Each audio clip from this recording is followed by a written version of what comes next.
Now we have the fourth one, Planck's constant.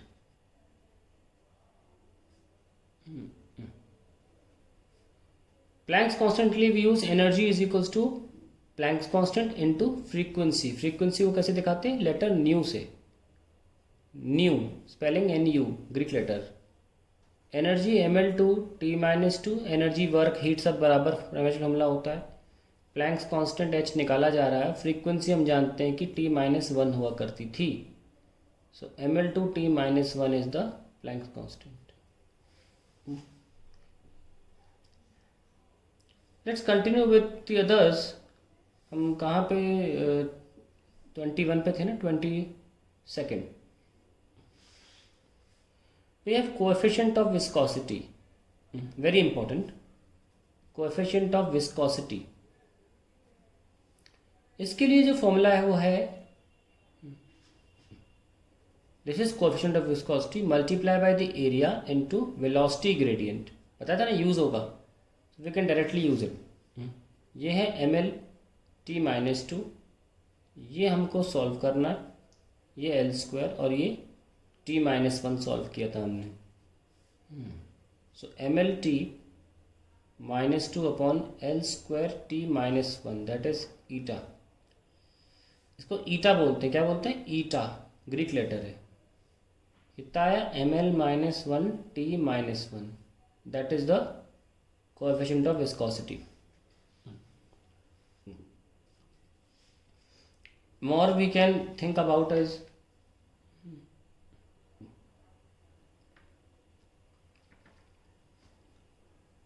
specific heat capacity.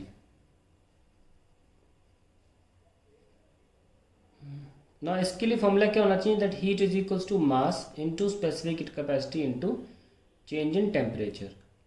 Heat का तो पता ही है, सेम होता है वर्क जैसा ml2 T-2. मास का तो m होता है. c का कोई किसी का तो निकालने जा रहे हो, टेम्परेचर का केल्विन. सो मास से मास तो कैंसिल, तो L2 T-2 K-1 that is specific heat capacity.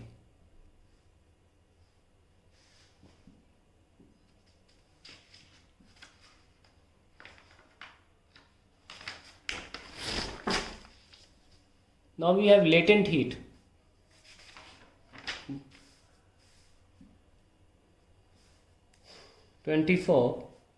We have latent heat. उसके लिए फॉर्मूला है heat is equals to mass into latent heat. तो यहाँ तो पता ही है ml2 T-2. m is m मास और लेटेंट हीट को L से दिखाते थे. ठीक है, तो लेटेंट हीट का क्या आएगा answer? Mass cancel, so latent heat will be equals to L2 T-2. Okay.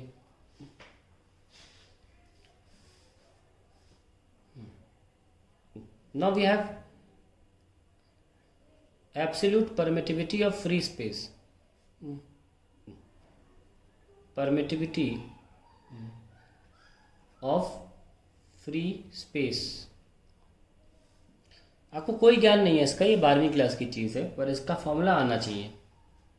इसको एप्सिलॉन से दिखाते हैं. एप्सिलॉन ये फॉर्मूला है, ये सॉरी स्पेलिंग है, और एप्सिलॉन ऐसा बनता है.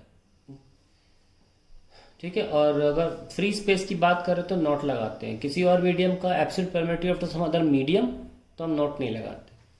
खैर, कैसे निकालें? इसके लिए सबसे अच्छा फॉर्मूला है इलेक्ट्रिक फ्लक्स. इलेक्ट्रिक फ्लक्स हम पहले सॉल्व कर चुके हैं. Is equals to charge upon permittivity of free space that is epsilon. तो हमको बारी बारी कर लेते हैं कि फ्लक्स का तो E इंटू ए निकाला था, है ना. तो E का भी हमको याद नहीं है, हम सॉल्व करेंगे. तो एरिया तो पता है L², और एरिया E आया था Q इंटू ई से, ये हमको पता है. तो आप बेसिक से बेसिक पहुंचने की कोशिश करो. देखो मुझे सारे याद नहीं रखता, मैं बेसिक याद रखता हूँ, सारे निकल आते हैं. Q होता है IT, यानी कि I मतलब एम्पियर और T टाइम है. सो T into E. Okay, so we have L/T-3 A-1 that is E. So we have again got E. करते करते याद भी जाते हैं. into L². So ml3 T-3 A-1. So we have got for flux and we can put it here.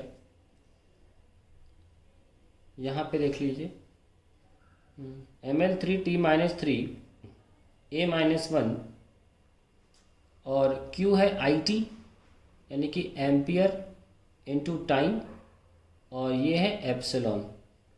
So we have epsilon is equals to AT upon ml3t-3 a-1. So we have a2 t power 4 m-1 l-3.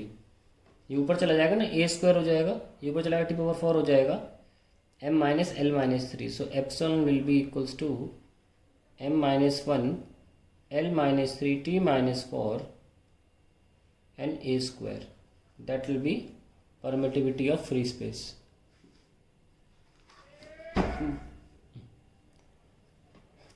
Now we have 26th, magnetic permeability. Magnetic permeability. So we have, उसके लिए सबसे basic formula हम use कर सकते हैं magnetic permeability के लिए. तो formula mu naught NI by length, where N क्या है, वो नंबर ऑफ टर्न्स होता है सोलेनॉइड में. सोलेनॉइड के लिए फॉर्मूला होता है, सोलेनॉइड के अंदर जो मैग्नेटिक फील्ड होती है उसका फॉर्मूला होता है N क्या है, नंबर ऑफ टर्न्स. तो इसका तो नंबर का तो कोई डायमेंशनल फॉर्मूला होगा नहीं, तो N का 1 लिख देंगे तो बच जाएंगे हम. B पता है, म्यू नॉट निकालना है, I A होता है, लेंथ L होता है.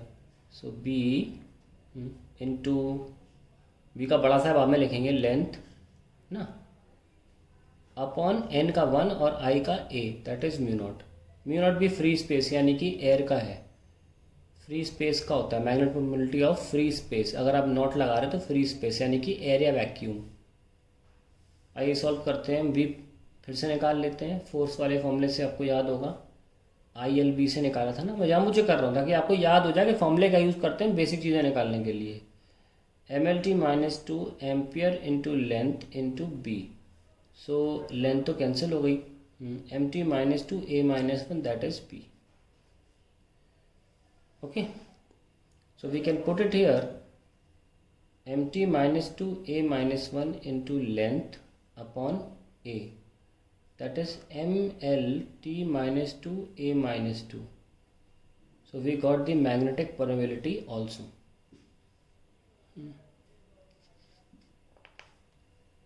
Next we can take resistivity.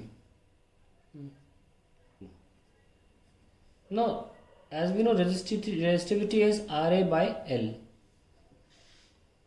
And resistance का तो हमें निकालना आता ही है, V अपॉन I से निकाल रहे थे ना, और V का निकला था वर्क डन पर यूनिट चार्ज से. सो वर्क डन क्या है, ml2t-2 और चार्ज होता है IT यानी कि AT. So we have ml2t-3 a-1, that is the potential. So R आ जाएगा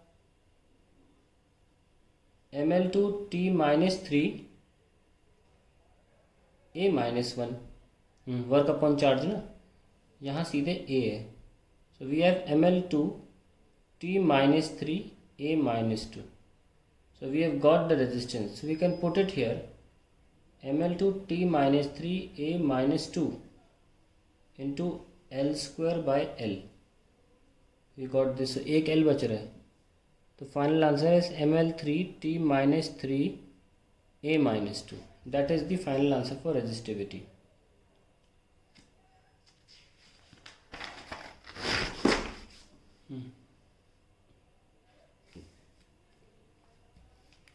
Some more we can think about, like we can think of Rydberg constant, we can think of, but Rydberg constant का easy है, ले लेते हैं, आपको थोड़ा सा आइडिया हो जाएगा. 28 Rydberg constant का फॉर्मूला क्या है, 1 अपॉन वेवलेंथ. होता क्या वो छोड़ो, वो आपको जब चैप्टर पढ़ा है तो समझ में आएगा. ऐसा फॉर्मूला मिलेगा आपको Rydberg कांस्टेंट में, जहाँ 1 वेव लेंथ है यानी कि मीटर इनवर्स रिडबर्ग, और ये नंबर्स हैं N1 N2 सब नंबर्स हैं, तो रिडबर्ग एक तरह से क्या हुआ, रिडबर्ग का जो फॉर्मूला आ गया सीधे मीटर इनवर्स आया यानी कि L-1।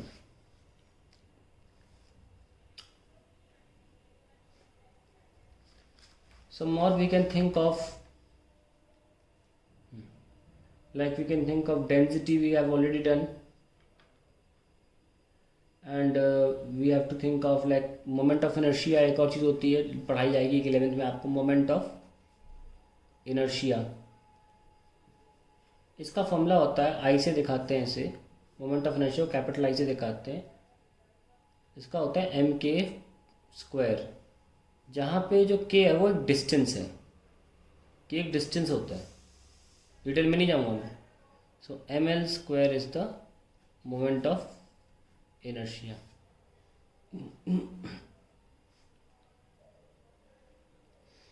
Something very important is universal gas constant, PV equals to nRT लिखते हो ना, universal gas constant. Now gas universal gas constant में हम R को लिखते हैं Cp माइनस Cv। ये जो Cp होता है ना, ये स्पेसिफिक, ये होता है molar heat capacity. Molar heat capacity क्या होता है, स्पेसिफिक हीट कैपेसिटी में क्या देखा था आपने, अगर आप फॉर्मूला लेकर आओ, याद करो स्पेसिफिक हीट कैपेसिटी का, it was mc delta T. तो आप नोटिस करो कि इसमें हीट पर upon mass into temperature change the जाती है। अगर फॉर्मूला निकालने की कोशिश करें तो एक तरह से हम क्या बोलेंगे, heat per unit mass per unit temperature change, ऐसे बोलेंगे ना। लेकिन अगर हम मोलर हीट कैपेसिटी, ये थी specific heat capacity, this was specific, कई लोग इसको एस से भी दिखाते हैं। मोलर हीट कैपेसिटी, पी का छोड़ो क्या मतलब है, वो छोड़ो, हम उस पर नहीं जा रहे अभी। सो मोलर हीट कैपेसिटी मतलब where instead of mass there will be mole, that's it, instead of mass there will be mole.